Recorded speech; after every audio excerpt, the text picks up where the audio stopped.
මම ඇවිදින්න පොඩ්ඩක්වත් කැමති නැහැ. දැන් පොඩ්ඩක්වත් අකමැති නම් කියන්නේ චුට්ටක්වත් කරන්න කැමති නැත්නම් අපිට ඉංග්‍රීසියෙන් කියන්න පුළුවන් hate කියලා. දැන් මේ hate කියන වචනේ වෛර කරනවා කියලා අදහසක් තියෙනවා. නමුත් මොකක් හරි අපි කරන්න අකමැතිම දෙයක් කියනකොටත් අපිට hate කියන ක්‍රියාපදේ අරගෙන කියන්න පුළුවන්. දැන් මේකේ මම ඇවිදින්න පොඩ්ඩක්වත් කැමති නැහැ. අපිට කියන්න පුළුවන් I hate walking. I hate walking. මම ඇවිදින්න පොඩ්ඩක්වත් කැමති නැහැ. පස්සේ ආයි පාරක් උත්සාහ කරන්න. දැන් උත්සාහ කරන්න කියන එක අපිට ඉංග්‍රීසි වලින් කියන්න පුළුවන් try කියලා කියන්න පුළුවන්. try. නැවත ආයෙ පාරක් අපිට again කියලා කියන්න පුළුවන්. පස්සේ කියන අදහස ගන්න අපිට later කියලා කියන්න පුළුවන්. අපි ඔක ඉංග්‍රීසියෙන් කියනකොට හැබැයි try again later. අන්න එහෙම තමයි එන්නේ. try again later. ආයෙ පස්සේ ආයෙ උත්සාහ කරලා බලන්න. try again later. ඔයා අවධානය යොමු කරන්න ඕනේ. දැන් අවධානය යොමු කරනකොට අපිට හොඳ වචනයක් තියෙනවා concentrate කියලා. එතකොට අවධානය යොමු කරන්න ඕනේ. ඕනේ නම් අපිට should කියලා දාන්න පුළුවන්. ඔයා ඒ කළ යුතුයි. have to කියලා දාන්න පුළුවන්. must කියලා දාන්න පුළුවන්. දැන් ඔයාලා මේවා දන්නවනේ ඉගෙනගෙන තියෙනවනේ. මම ඔයාලා නොදන්න එකක් දානවා need to කියලා. මේකේ තියෙන්නේ අර අදහස හා සමාන එකක් තමයි. You need to concentrate. ඔයා අවධානය යොමු කරන්න ඕනේ. You need to concentrate. එන්න you must concentrate කියලා කියන්න පුළුවන්. You have to concentrate කියලා කියන්න පුළුවන්. You need to concentrate ඒ ඕන එකක් හරි. මට ඒක හම්බුණා. කොහොමද කියන්නේ මට ඒක හම්බුණා කියලා? අපිට කියන්න පුළුවන් දැන් හම්බෙනවට කියන්නේ find. හම්බුණා නම් found. එතකොට I found it. I found it. මට ඒක හම්බුණා. කට්ටිය විසිරයමු පාටි ඉවර කරමු. අන්න ඒ වගේ අවස්ථාවකදී ක්‍රියාපදයක් තියෙනවා break up කියලා. කියන්නේ පාටියක් තදා ඉද්දී පාටි ඉවර කරන්න ඕන වෙලාවට let's break up කියලා කියන්නේ අපි කට්ටිය විසිරයමු පාටි ඉවර කරමු කියන එක තමයි එකෙන් අදහස් කරන්නේ. let's break up.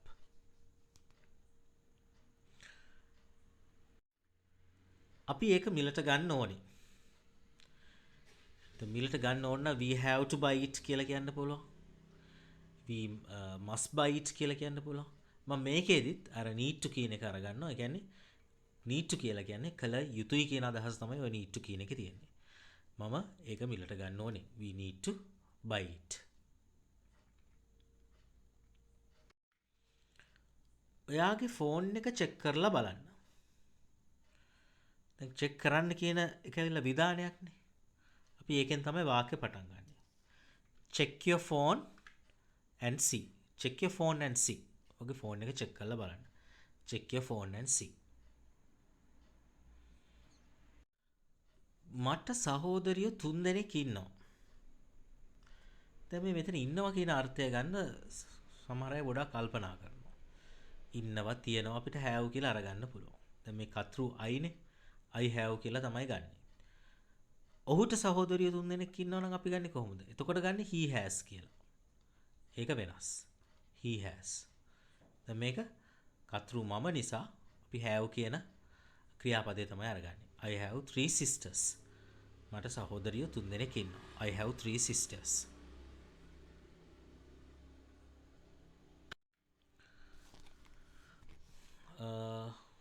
මට පස්සේ වැඩ නැහැ. කියන්නේ මම පස්සේ ෆ්‍රී කියලා කියනවා. මාව අල්ලගන්න පුළුවන් පස්සේ මම ෆ්‍රී කියන අදහස ගන්න. අපිට කියන්න පුළුවන් I am free කියලා කියන්නත් පුළුවන් ඇත්තටම. I am free. එහෙම නැත්නම් අපිට I am available කියලා කියන්නත් පුළුවන්. ඒකට පස්සේ කියන අදහස ගන්න අපි later කියලා දානවා. මම later on කියලා දානවා. ඒකෙත් අදහස් කරන්නේ ඒකම තමයි. කැමති නම් on කියන එක නැතුව කියන්නත් පුළුවන්. I am available later on. I am available later on. කියන්නේ පස්සේ මාව අල්ලගන්න පුළුවන් කියන එක. මම පස්සේ free නිකන් ඉන්නේ වැඩ කරන්නේ නැහැ. ඔය අතර ස්පෝකන් ඉංග්‍රීසි වලදී අපි කියන්නේ අපිට මෙහෙම කියන්නත් පුළුවන්. Right now I am busy. You can catch me later. ඊට පස්සේ මාව අල්ල ගන්න පුළුවන්. එහෙම කියන්නත් පුළුවන්. You can catch me later.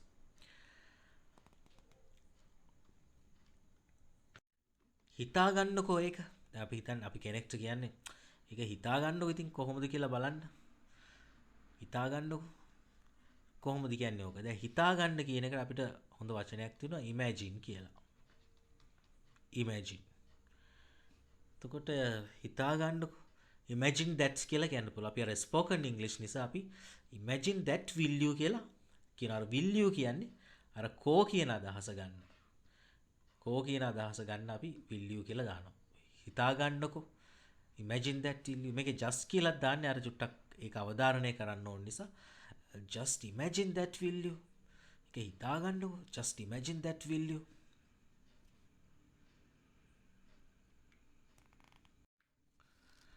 මට චුට්ටක් එළියට යන්න ඕනේ. කියන්න පුළුවන් I just want to go out. I just want to go out. just කියන්නේ අර චුට්ටක් කියන අදහස ගන්න අපි just කියලා දානවා. I just want to go out. මට චුට්ටක් එළියට යන්න ඕනේ. I just want to go out. කරුණා කරලා කතා කරන එක නවත්තන්න. කතා කරන එක නාමපදයක්. talking. දැන් talk කියන්නේ කතා කරනවා, කතා කරන එක නම් talking.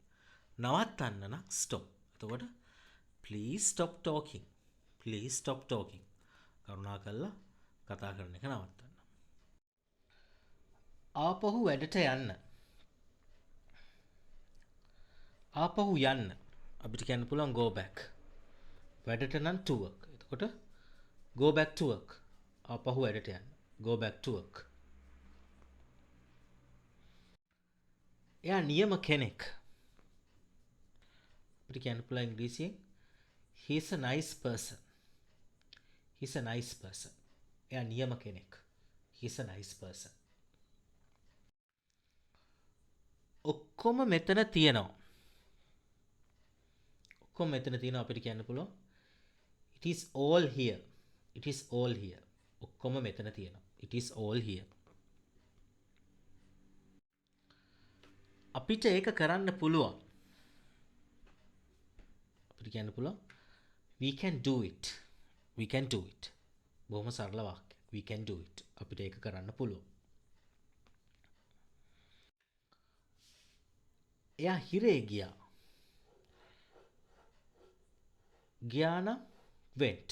හිරේ නම් අපිට කියන්න පුළුවන් jail. එතකොට he went to jail. He went to jail. එයා හිරේ ගියා. He went to jail.